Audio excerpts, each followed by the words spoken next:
Magandang gabi Pilipinas, live ngayong 7:56 si Harry Bayona para sa Panahon TV Express. Nakaranas nga po tayo ng maulang panahon dito po yan sa Metro Manila dahil po sa mga kaulapang dulot ng Intertropical Convergence Zone o ITCZ na partikular na umiiral sa Southern Luzon at sa Visayas.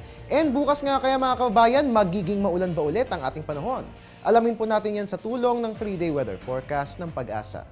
Unahin po natin sa Baguio, magiging maulan nga po bukas dyan at magpapatuloy po ang ganyang panahon hanggang sa araw po yan ng Biyernes. Dito naman sa atin sa Metro Manila, para sa mga nagtatanong ng lagay ng ating panahon, magiging maulan po bukas at magpapatuloy ang panahon ganyan hanggang sa araw po yan ng Huwebes, pero gagandang muli ang ating panahon sa araw po yan ng Biyernes.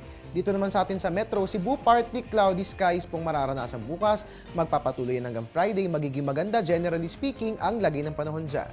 Sa Metro Davao naman po, fair weather ang mararanasan dyan bukas at magpapatuloy ng hanggang Huwebes, pero uulanin po ang araw ng Biyernes kung kaya't magdala po tayo ng ating mga pananggas sa ulan. And finally, sa Zamboanga, fair weather po ang ating mararanasan dyan bukas, pero magiging maulan sa Huwebes at sa Biyernes kung kaya't dalhin natin ang ating payong at kapote ng sa gayon ay hindi tayo mabasa ng mga pagbuhos ng ulan.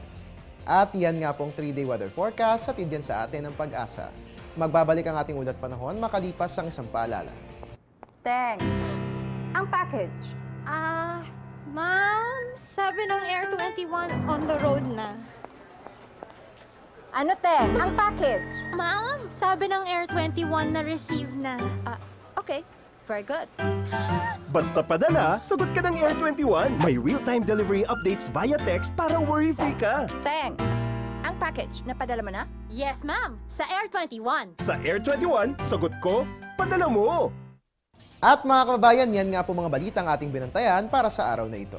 Para mag-updated tayo palagi sa lagay ng ating weather, please like our Facebook page or you can also follow us on Twitter. And of course, welcome na welcome lahat sa ating website na www.panahon.tv.